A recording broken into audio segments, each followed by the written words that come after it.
If a little green is good, more is even better. Now, back to Green is Good with John Shigarian and Mike Brady. Hey, welcome back to Green is Good, and we're so lucky today to have Brad Schulman on the phone with us. He's the CEO and the founder of Green Planet Holdings, and he's a serial entrepreneur who's had a huge amount of success in his history. Brad, welcome from, I hope, sunny Chicago. Thank you, John and Mike. I appreciate it. No, it's not sunny in Chicago. It's black or white. Okay, your choice, right? What color? Okay. Well, our friends who are out in Chicago now call it the center of the universe since you have both Oprah and Obama. So welcome from Chicago today, and thank you for joining us on Green is Good. My great pleasure. Thank you to you and having me on. Well, Mike and I are so thrilled to have you today, Brad. And so why don't we talk a little bit about why, after all of your success in the beverage industry, what prompted you, what was your epiphany to start the Green Planet brand, and why is it so important that our listeners understand what you're really doing? Well, I appreciate the accolades. I was lucky enough to be involved in a successful company and sell that company in 2007, 2008, and was sitting with an opportunity to actually work with some top engineers in the development of a bottle or a container that's completely chemical and petroleum-free. And one of those aha moments that the future was clear and bright without petroleum and chemicals, and knew there was a large problem brewing, and thought if we could develop a bottle or a container or something that could hold a beverage that was completely chemical-free and petroleum-free, we knew we would have a real solution for a very, very large problem. Okay, well, Mike and I are laymen to this issue. You're the first guest. We've had so many guests on the show in so many different industries. You're the first guest to come on and talk about this. So let's break it down simply for our listeners. I mean, when we drink out of, and we don't want to, knock any brands out there, but when we drink out of a water bottle brand, now, is this safe for us to do, or are you saying there's maybe dangerous things in that bottle? And what happens also beyond just the bottle at room temperature? How about if, where we tape this show is in Fresno, California. We have some days at 110 degrees, and we've read or heard, and Mike and I were just talking about this before we brought you in, that sometimes it's unsafe to leave that kind of bottle in a car to get heated up. Is this sort of the issue what you're talking about, and how can you educate our listeners to these type of issues? Yes, that's a significant issue. That term you're referring to is called leaching. Okay. And clearly, drinking out of containers that have chemicals in them, there's always a danger of some of that chemical being released into the beverage product. That's what we mean by leaching. Sure. And certainly heat, extreme heat and extreme temperature are the enemies of those containers. So if for an example you've got a beverage that's shipped around the world, it's in a hot container on the water, it's in a truck, it's in a distribution center, it's sitting outside, transported from outside to inside, in and out of a truck. So you can imagine between all the different varying temperatures, you've got issues that are called leaching. And just to kind of further discuss the point, just recently in the New York Times, there's been a big discussion about BPA, which is a term called bisphenol A, which is a chemical that's been banned with baby bottles just recently. There's product within petroleum-based bottles, a product called acetaldehyde, to known dioxins. So I can't say for sure scientifically that these products leach into people's beverage and cause harm, but common sense would tell you that they shouldn't be there probably in the first place, and that's a big impetus for us getting involved in this category. Some of these containers can have toxic chemicals, and those who are immune suppressed have increased dangers of getting sick from them. Brad, one question, too, when you were talking about the variance in temperature gradients during transport, I was wondering, too, are there different temperature levels at which different chemical compounds can be leached? For example, say it got up to 100 degrees in one part of the transportation process, the bottle was heated to 100 degrees because of the ambient temperature. Would that release maybe one chemical, and then in the next phase, maybe it was in an even hotter environment where it was 120 degrees in storage or in transit, and at that 120 degree point differential, there'd be the release of an entirely different chemical compound. Is that possible? It's certainly possible. I'm not a chemist by trade, but I do try to use some common sense and try to understand that the barrier technology, which is the strength of the interior or exterior of a container, is affected by these extreme temperatures. And it has been proven many times over that leaching is a known issue. And again, we don't want to call out any particular beverage brand or company that manufactures, but the key here is those temperatures are not controllable worldwide. And just because you bought it in the grocery store cold or in a cafeteria cold, wherever you might buy your beverage, does not mean it hadn't been frozen or it hadn't been heated somewhere along the way in transport. So are you saying that in the months and the years ahead, quite possibly many of the bottles that we're drinking out of today are going to be scientifically proven to be bad for us, and we're going to be forced or mandated to change over to some of the technology that you currently are working on? I really do believe that's the case. I think there's a real pandemic worldwide with the use of chemical-based plastics, and I believe we have a solution that's clearly sustainable. It's an absolute elimination of petroleum in the containers and made from plants, not oil. So let's talk about that. Talk about your brand and compare your bottle to a typical water bottle that we drink out of today that we buy at a leading supermarket brand, and explain how your bottle differentiates and how hard is it going to be for you to get some of the bigger brands to start switching over to your bottle from the current bottle that they use. Well, currently, our bottle is made completely of 100% plant starch. Wow. And what that means is it's made from the dextrose from a plant sugar.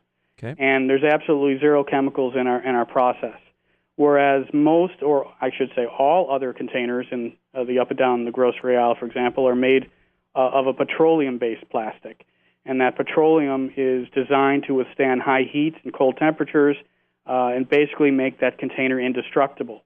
You've heard about the comments that these bottles last 1,000 years, right? Yeah. Right. Well, they probably do because there's extreme amounts of chemicals within those bottles that make it last like that. Our bottles are completely the opposite. They're designed to break down. Our bottles are completely compostable. In 80 days, they'll disappear into what's called a lactic acid, a natural nutrient for the soil.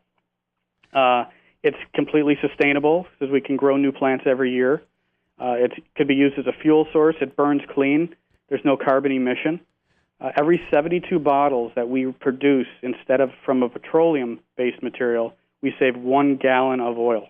For 72 bottles, when you think about the shelf space on your local grocery store, 72 bottles is really, that's minimal. I mean, when you think about the overall scheme of things, so that's an awful lot of petroleum that's being saved right there. But one question real quick, Brad, too, while we're on the subject of how they break down and are biodegradable. What about the shelf life with the actual content of the liquid, the beverage that's in there? Do grocers or suppliers have to worry about that? Is that an issue at all? It really isn't. That's been kind of the trick. It's been a 5-year mission for me and our team for R&D to develop a product that had a shelf life integrity and could withstand the rigors of the distribution system and being on a shelf for a period of time. So you mean if the beverage is not going to really matter if it's a soda, leading soda brand, or water or other beverages, your bottle will hold up? Our bottle cannot withstand carbon or CO2. Oh, okay. At this point, it's got to be a cold fill process, meaning a juice or a dairy or a water. Got it. But yeah, it will not break down on the shelf like you might think. It is designed to break down in industrial compost, as well as can be completely recycled back into bottles all over again. So we can reuse this polymer or resin once you recycle it over and over again for bottles. And obviously, you've protected the intellectual property here. We continue to protect it. We continue to improve upon it. We're on our 8th iteration of our bottle, continuing to develop new technologies to improve the shelf integrity of the bottle. So tell us about now sell-through, and how is it as an entrepreneur? Is anyone using this now as a beta test, and what's the resistance you're facing with the inherent historical legacy bottlers? Great question. I'm pleased to say that we've been deluged with opportunities on a global scale. Great. We're presently in 18 markets throughout the United States, primarily targeting the business-to-business sector, which is the food service sector, places like Nike and Apple and Visa corporate campuses, Blue Cross Blue Shields, some Hiltons, some Four Seasons, some local grocery stores who are carrying it, lots of different high school districts, universities, basically places that have sustainability initiatives where they have come out publicly and stated they are looking to become more sustainable and green, and a switch to our brand helps them get there quicker. What about some of the traditional legacy water, milk, or juice producers? Are you having any luck and inroads into them and getting them to start beta testing your great product? Well, that's a great question. If you could, being in the green world, I'm sure you understand that most people know to do the right thing, but probably won't do it until they're forced. And one of the benefits of our brand, this Green Planet brand, is it's not a personalized brand of water. It's the people's water. It's the people who live on the planet's water. And just by buying our product, they can do the right thing. It hopefully has a halo effect. Good to sell it, good to buy it, good to drink it, good to show it. And that's really an important aspect of what we're doing. And you're not going to find a juice company or a dairy company that's going to adapt this material early on here until it's proven in some type of a volume distribution business. And thus Green Planet steps in, and with our inroads in distribution, we've got this ability to make a milk jug or a milk container or a juice container. And we have plans on bringing other types of beverages into our product mix as soon as we can prove out the distribution models and be able to manufacture on a mass scale. And as an entrepreneur, because we have lots of entrepreneurs that listen to our show, how many competitors do you have? Is this highly competitive, or did you have a eureka moment and invent something that right now nobody else has, and you're the leader in that, you're the pioneer in that position? There's probably 3 or 4 smaller, I would say, smaller entrepreneurs who are trying to adapt this, but have a lot of difficulty associated with their startup. I've got a team of engineers. I had the financial structure and the beverage distribution experience in building brands, which is a huge benefit to us. But there are some great smaller entrepreneurs out there that are trying to do some things in local markets throughout the country. The problem is this is the kind of product that you either go big or you go home. It's just such a large-scale opportunity that our financial wherewithal has put us in a position to, if we build it, they will come concept. Got it. And the only way you become a national player in the beverage sector is to have broad distribution. And since we're looking to grow in the beverage category and other products, like you mentioned, John, the juice and the dairy, it's key to open up our distribution because you can't sell from an empty truck. Right. So to answer your question in a shorter way, is there's some great people out there doing it, but someone's got to break through on a national level, and there's a lot of barriers to that access. Is there, we know the United States doesn't lead the world in green on every category. There's other countries that are very, very green, and Mike and I have had guests on from Costa Rica to Paris, France. Is there a lot of interest coming from Asia and Europe also on your products? Tremendous amount. The flow is really hard to keep up. They want to know how we did it, where they can buy it, can we help them, can it be made in different items. It's just an incredible amount of activity and interest that we're getting. But very similar to the statements on an airplane, put on your oxygen mask first and then you can help somebody else. That's kind of what we're trying to do here is, figure out and master our own domain on our product, and then we will broaden our scope and teach others how to fish, if you will. That's a great analogy, too, with the oxygen mask on the airliner. Brad, it's got to be comforting for you to know, though, however, that because of the pioneering work that you've done in the technology, that other potential customers are looking for different applications and different packaging products. That's got to give you a really soft pillow to lay your head on at night when you go to sleep. It really feels good to be able to do the right thing. We're really banking on 2010 here to be opportunistic for our brand, and the development of our brand and success will just pave the way for others to join in. We're really about just bottled water starting all over again, just the right way, and with a sustainable approach. Well, that being said, our listeners always look to our show for information that they could use immediately. What are our listeners supposed to do right now? Like, what kind of beverage container do you drink out of, and what should our listeners shy away from? And what's a red light, what's a yellow light, what's a green light right now in terms of beverage containers to drink out of? That's a great question. There's so much going on in communication and miscommunication out in the beverage category.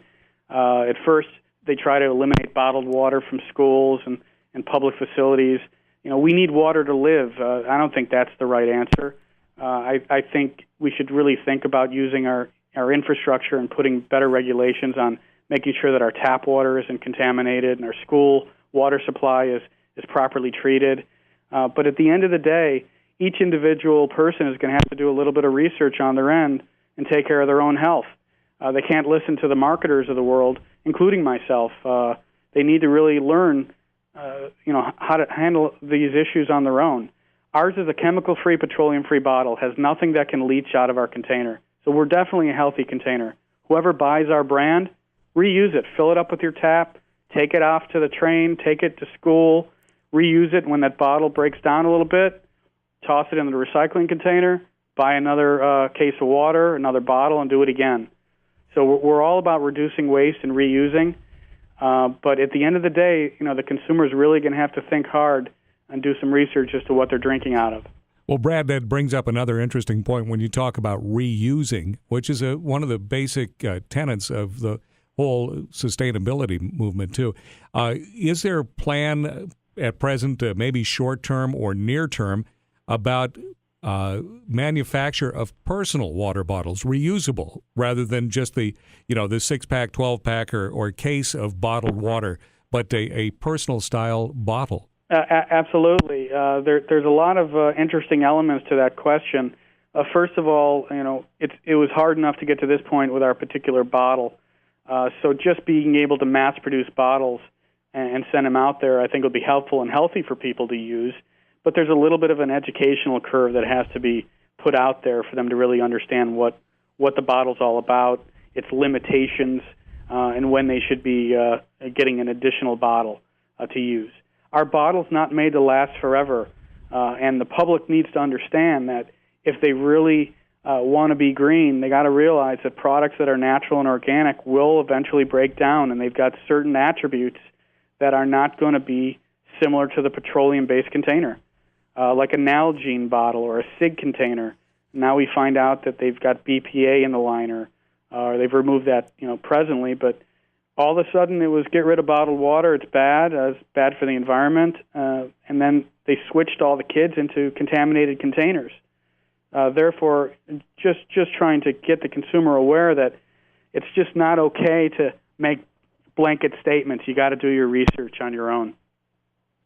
Well, so what's the future? So 2010, you want to break through. What does that look like? I mean, how is the breakthrough really going to happen? Is someone going to step up and say a little bit more money to do the right thing and to put our product in a healthier, more sustainable bottle, and that's how it's going to go? Or do you have some other plan that you think is going to work better than that? The real important aspect of this breakthrough is going to be the open up of distribution for our product. We're aggressively going after the K through 12 market, the little kindergartners through high schoolers who are caught in the middle of this firestorm of contaminated containers, reducing the option for them to have a good bottled water that they need to be healthy and live, but with the proliferation of sugar-based drinks, which is dangerous to people's health. So we're really going to be focusing hard on the K through 12 sector, which there are management companies throughout the country that manage many cafeterias throughout this country. We are at the doorstep of all these companies for national approval. But it's interesting. We haven't been approved. We've been fighting for almost 2 years now. Everybody wants the product, but we haven't had the door open. Basically what that means is we've got the big beverage companies sitting on the background realizing that if we're an approved product through that distribution channel in all the schools, the kids want to do the right thing. There's going to be a switch in the marketplace, and their sales and their revenues are going to decline. So we're fighting at the very highest levels, and what we need are your listeners to go to their cafeterias, to go to their principals, and say, this is something we absolutely have to have as an option in our schools, so we can have a healthier container and a product to drink from. Well, that's great advice, and Mike and I really appreciate that. First of all, I want our listeners also who don't get enough of you today, Brad, and all the wonderful information that you're sharing to know that you have a wonderful website, greenplanetbottling.com, and they can go there, greenplanetbottling.com. But we're down to the last couple of minutes, and you talked about education a little while ago, and what our listeners can do to really help effectuate change and help get your bottles into use and into the product stream, which is really what this whole show is about. What else in terms of educating them? You said, our listeners have to educate themselves in terms of what choices they should be making now. Do you have other good sources or other good websites our listeners can go to get educated to these important issues? That's a great question, too. There's, the problem today is there's so much information, it's hard to know what's true. And one of the developments of our new website, which hopefully will be launching in a couple of weeks, we're trying to be a real voice of clarity. And there's a lot of petroleum bottles out there today. There's a couple of brand names out there of new type of petroleum bottles that are claiming they're biodegradable. They're selling in the marketplace saying that they're green, but they're completely filled with petroleum, and they've got additional additives to them that supposedly will break down a bottle in a compost site or make it a biodegradable bottle. Well, if you can imagine the chemical strength that has to be added to that petroleum-based bottle in order to break down a bottle that should last 1,000 years for human consumption, I'd be downright scared. And the fact of the matter is there isn't a clear voice, and I'm in Washington, D.C. next week with a very well-known Congressman Jesse Jackson Jr., talking to the FDA about creating some legislation and a purchasing specification for the government to help push this through. Well, Brad, you've been an amazing guest. Mike and I are so appreciative of you coming on because you've inspired us, you've educated us, and our listeners, I'm sure, are going to be so thankful for all the information that you gave them today. I want our listeners to realize that to get more information about what Brad is doing and what Green Planet is doing, you can go to greenplanetbottling.com. And Brad, Mike and I are going to invite you back on some time from now, and we're going to have you give an update to where your bottles are, because I'm sure you're going to break through this year, and where our consumers and our listeners can go out and buy products that are now being contained in your Green Planet bottles. And so we just want to say thank you for coming on. You are truly inspirational. And Brad Schulman, you are living proof that green is good. Thank you so much.